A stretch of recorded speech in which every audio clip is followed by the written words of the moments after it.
The Next Prince is my next BL watch. I feel like we have been waiting for this BL for centuries. I am being very dramatic, but we've been waiting, but it makes sense why Demandi took its sweet time with it because this is a very high production value event. You could tell from the initial teaser trailers and definitely with the finalized trailer, you could tell that a lot of money was spent into the production of this. Zee and NuNew, just chemistry, gold, and deliciousness. So I definitely was eagerly anticipating this, and I have a lot of thoughts about the first episode and the direction I think the show will go.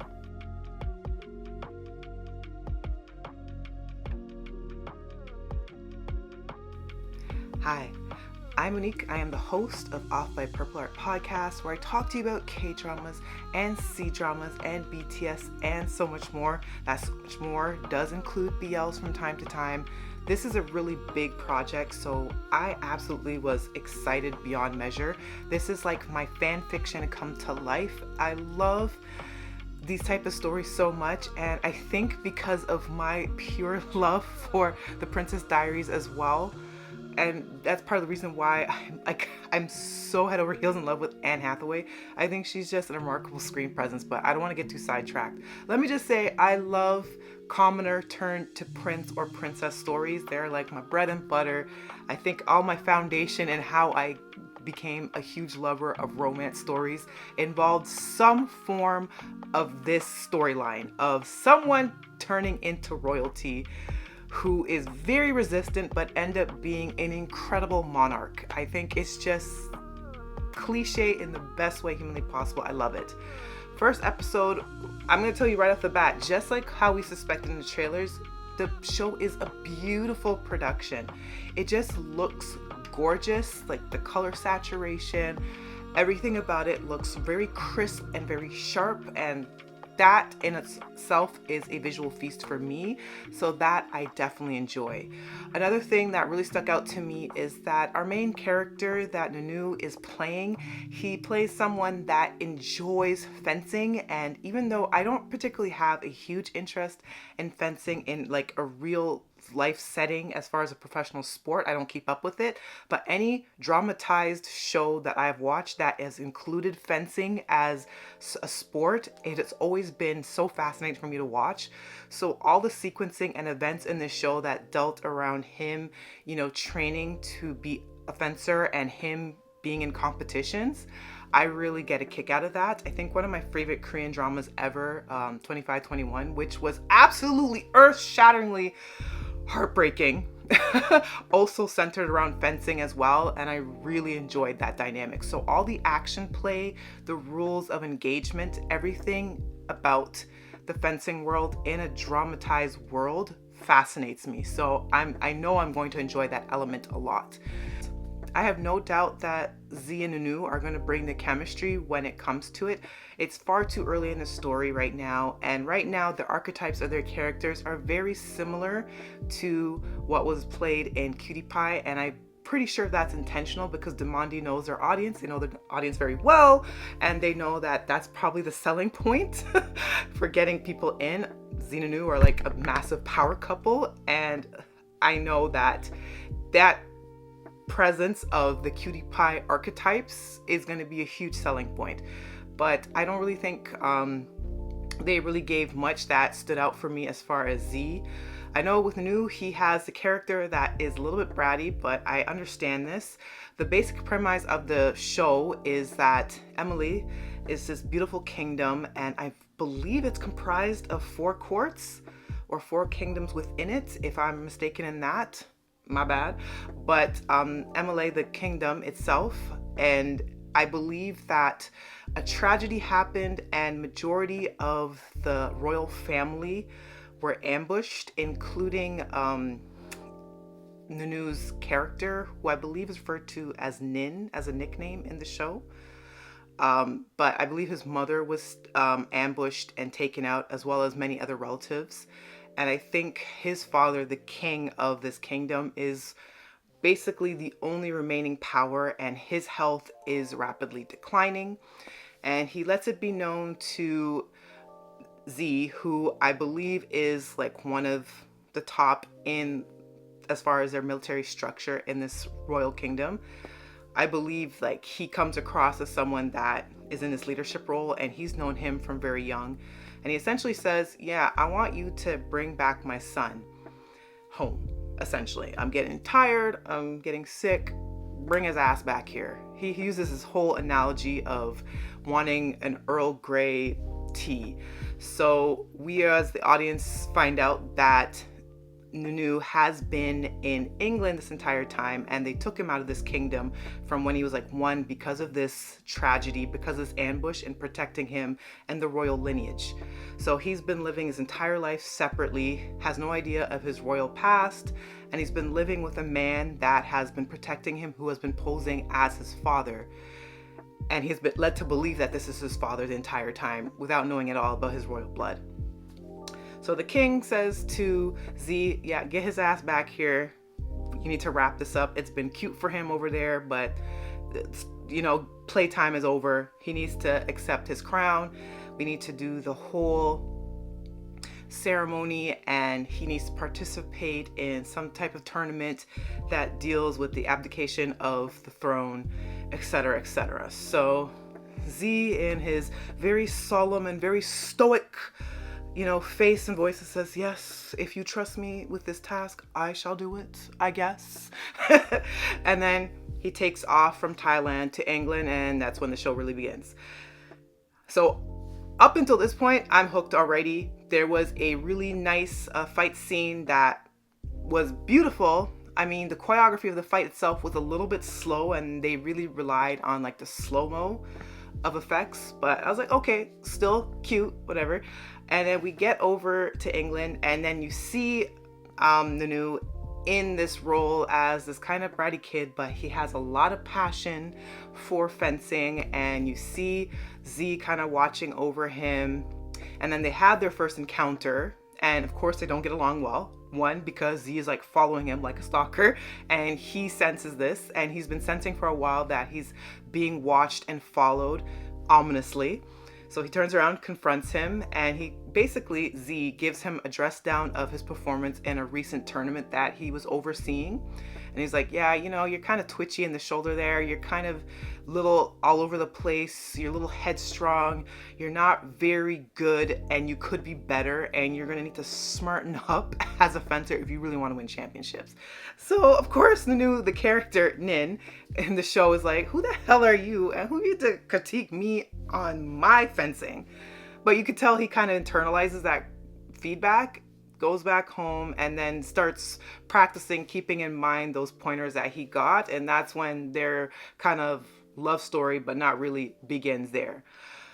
There's other sequences of events with the English characters in the show, which I'm not gonna lie, was very awkward to me. Every time it was a character outside of the kingdom and not Zee or NuNew, it was one of these outsider characters that are supposed to represent English people in England. I very much internally cringed. I was like, Jesus, just get us through this and get him back to Thailand, please. But I won't get heavily into that. I'm sorry. Hey man, I'm just being real.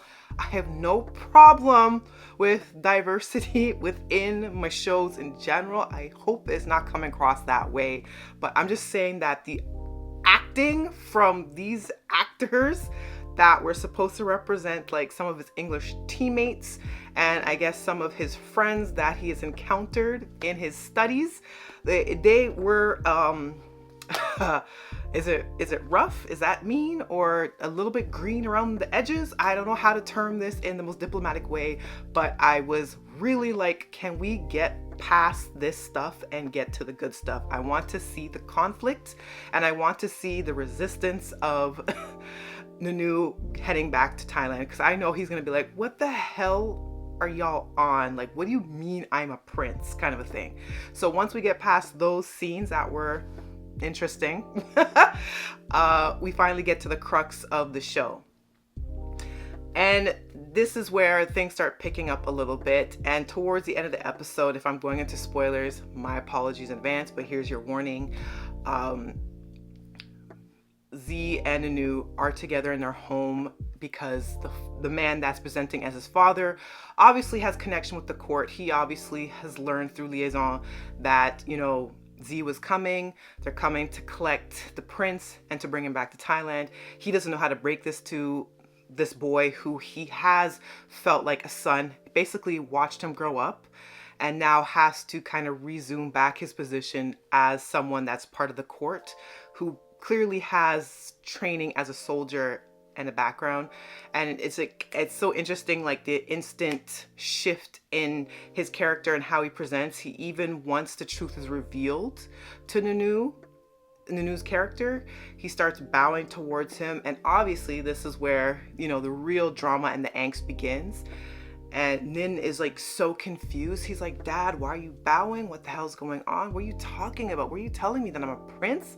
What? And then finding out that the majority of your actual blood relatives, your actual family, have all been ambushed and massacred, and really the only true lineage that you know of left is your father, who is the king of this kingdom in Thailand, and that you're learning that he is sick and he might be dying as well. And you're now having to be plucked out of the life that you know and to go back to abdicate or to assume the throne and be put into all this political machinations.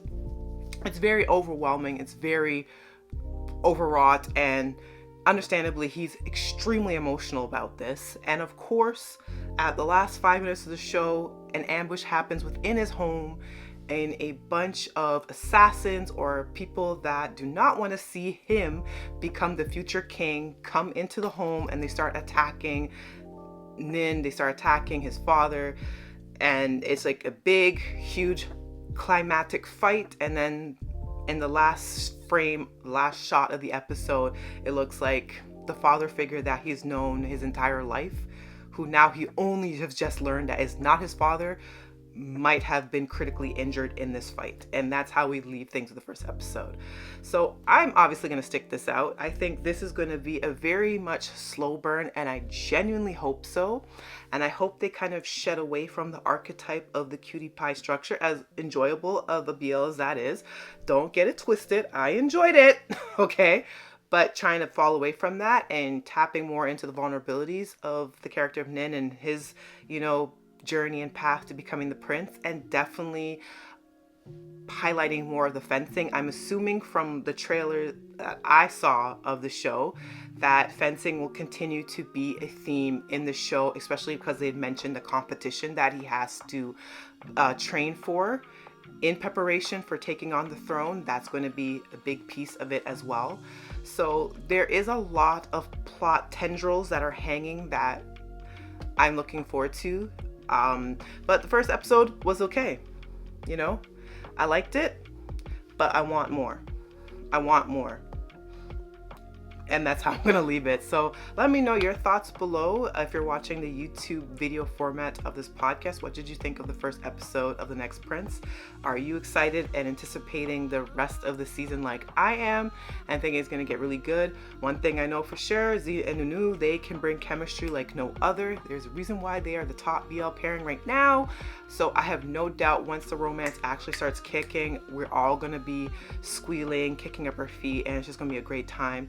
But it is really amazing to see a BL production get this much money and this much advertising and like this much hype. Like, it just is really good to see this level of money invested in a project, and I'm hoping that that will inspire other risk taking from Demondi and other production houses about putting more money, because these shows, there is a huge healthy audience for it, but you gotta give us not only just the production value but the writing as well. Give us something to enjoy as far as character arcs and stuff. I love my fluff. I love my fluff. I love a good time.